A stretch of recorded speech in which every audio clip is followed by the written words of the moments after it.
Hello guys කොහොමද ඉතින් ඔන්නද video කරගෙන ආවා මේ කන්ටෙන්ට් ක්‍රියේෂන් ගැන කන්ටෙන්ට් ක්‍රියේෂන් පටන් ගන්න ඉන්න අයට ඉතින් කන්ටෙන්ට් ක්‍රියේෂන් ඇත්තටම කරන්නේ YouTube වලට Facebook වලට ඒ වගේම TikTok වලටත් කරනවා තමන් ආදායමක් උපයන්න බලාගෙන මෙන්න මේ YouTube සහ Facebook කියන දෙකට කන්ටෙන්ට් ක්‍රියේෂන් කරන්න පටන් ගන්න තියෙනවා ගොඩක් අය ඒ වගේම කන්ටෙන්ට් ක්‍රියේෂන් කරන්න තාමත් පටන් අරගෙන නැතිව හිත ඉන්න අයත් ගොඩක් ඉන්නවා.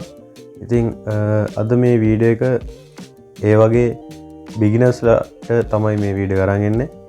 ඉතින් ඒ කට්ටිය ගොඩක් අවුලෙන් ඉන්නවා මොන වගේ දේවල්ද ඕනේ කොයි වගේ දේවල්ද මේකට අවශ්‍ය වෙන්නේ හොඳ ස්ටුඩියෝ අවශ්‍ය වෙනවද කැමරාස් අවශ්‍ය වෙනවද ස්ටුඩියෝ මයික්ස් අවශ්‍ය වෙනවද ඒ වගේ දේවල් ගැන එකට අවුලෙන් ඉන්න. ඉතින් මේ වීඩියෝ එකෙන් මම පොඩි පැහැදිලි කිරීමක් කරනවා මේ කන්ටෙන්ට් ක්‍රියේෂන් කරන්න පටන් ගන්න ඔයාට මොන වගේ දේවල්ද අවශ්‍ය වෙන්නේ කියලා. ඉතින් වැඩි කතා බහ නැතුව අපි යමු වීඩියෝ එකට. අනිවාර්යෙන් මේ වීඩියෝ එකට ලයික් එකක් දාලා ඒ වගේම පල්ලෙහා තියෙන subscribe button එක ඔබලා තියාගන්න. මේ වගේ ගොඩක් වැදගත් වීඩියෝස් ඉස්සරහටත් මම අරගෙන එනවා. ඉතින් එහෙනම් අපි වීඩියෝ එකට ගිහලා බලමු මොනවද බිග්නර්ස් වලට වැදගත් වෙන කරුණු කියලා.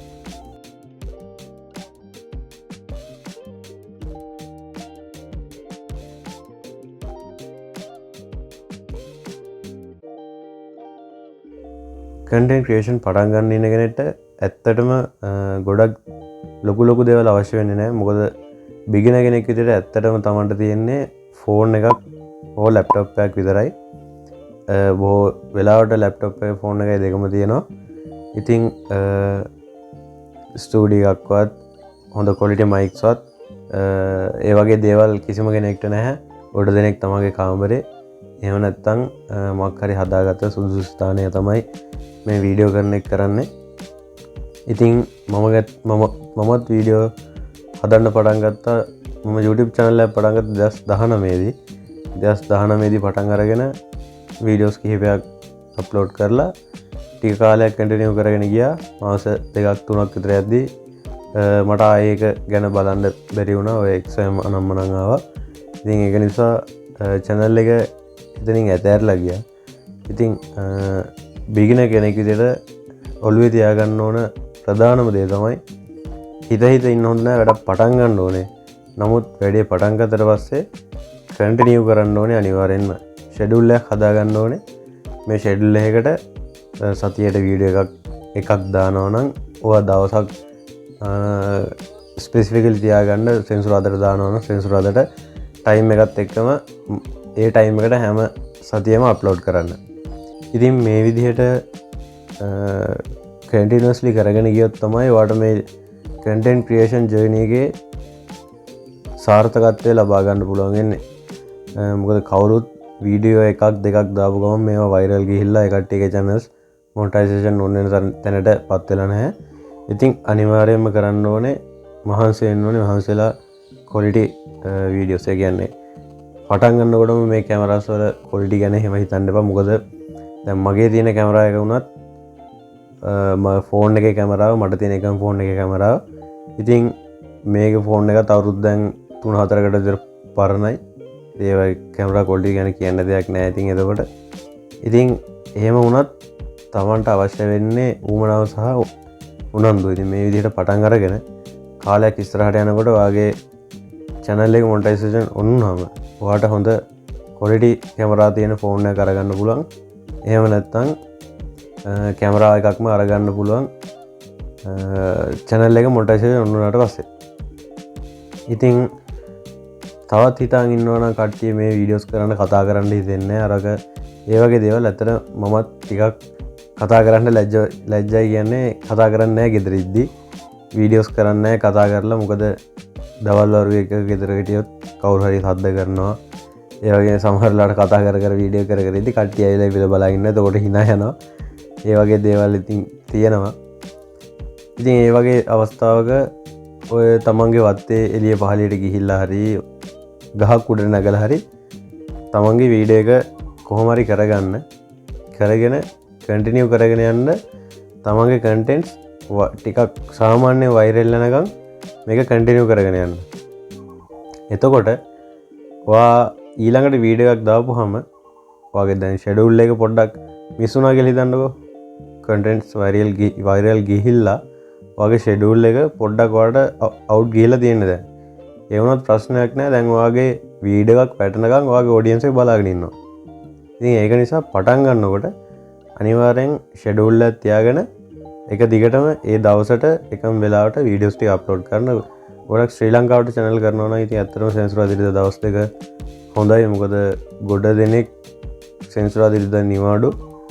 ඉතින් සාමාන්‍යයෙන් හවස 6 ඉඳන් වගේ වීඩියෝස් අප්ලෝඩ් කරනවා නම් සෙන්සුරාදාට ශ්‍රී ලංකන් ඔඩියන්ස් එකකට වීඩියෝස් කරන කෙනෙක්ට ඇත්තටම ලොකු සාර්ථකත්වයක් ලබා ගන්න පුළුවන් ඉක්මනටම.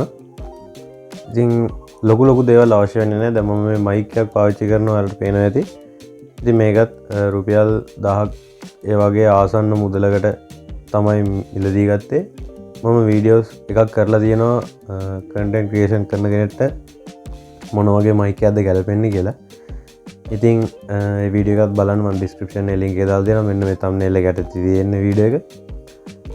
ඒ වගේම තමයි ඔයා ටෙක් රිලේටඩ් channel එකක් කරනවා නම් ඒකටත් මේ ෆෝන් එක හොඳටම ඇති. ඉතින් මම මෙන්න මේ thumbnail එකට කරපු වීඩියෝ එක බලන්න. මේකත් මම සම්පූර්ණයෙන්ම ෆෝන් එකෙන් තමයි කරේ.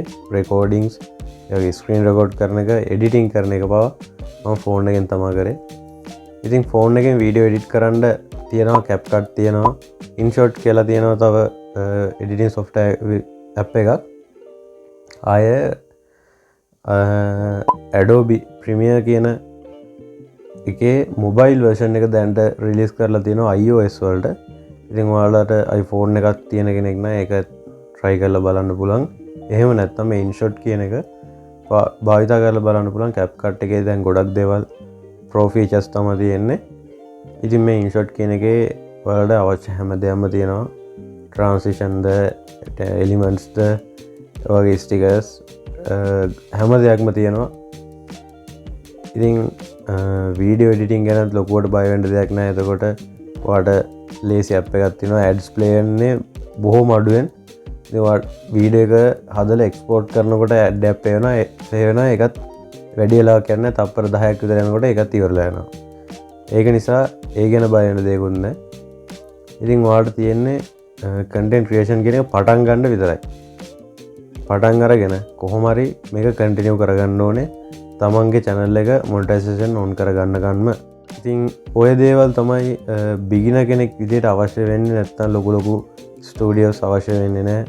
ලොකු PC කම්පියුටර්ස් අවශ්‍ය වෙන්නේ නැහැ. හොඳ quality ෆෝන් අවශ්‍ය වෙන්නේ නැහැ. ඉතින් තමන්ගේ උවමනාවයි මහන්සියයි මේකට යොදවන කාලය පොඩ්ඩක් වැඩි කරත් අනිවාර්යෙන් මේකෙන් ඔයාලට ගොඩ යන්න පුළුවන්. ඉතින් එක platform එකකට විතරක් සීමා වෙලා වීඩියෝස් කරන්න එපා.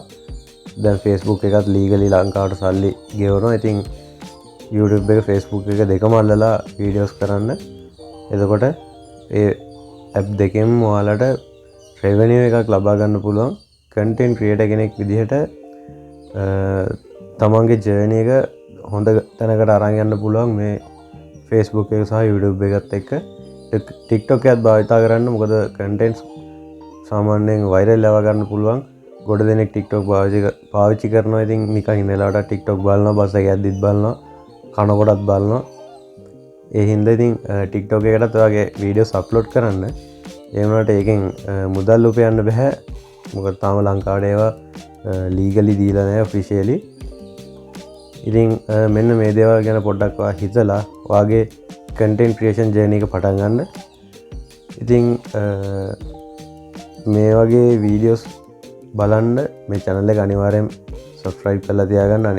වගේම මේ වීඩියෝ එකට like එකක් දාන්න. ඔයාලට මේ වීඩියෝ එක මොටිවේෂන් එකක් වුණා නම් ඔයාගේ කන්ටෙන්ට් ක්‍රියේෂන් ජර්නි එක පටන් ගන්න. අනිවාර්යෙන් ඒ ගැනත් කමෙන්ට් එකක් දාගෙන යන්න. මොකද මගේ මේ වීඩියෝ එකෙන් දෙයක් ගත්තා කියලා මට අයිඩියා එකක් එනවා. එතකොට ඔයාලගේ කමෙන්ට්ස් ලගිද්දී ඒක මටත් ලොකු සතුටක්. මගේ channel එකටත් මගේ channel එකේ growth එකටත් ඒක ලොකු උදව්වක් වෙනවා. ඉතින් අනිවාර්යයෙන්ම වීඩියෝ එක බලන්න. සම්පූර්ණ ඉවර වෙනකම්ම like එකක් දාන්න, channel එක subscribe කරන්න. තව ගොඩක් වීඩියෝස් මම කලින් කරලා තියෙනවා ඒවත් බලන්න ඉදිරියටත් මේ වගේ වැදගත් වෙන වීඩියෝස් අරගෙන එනවා. ඉතින් channel එකත් එක්ක දිගටම රැඳිලා ඉන්න. හැමෝටම සුබ දවසක්.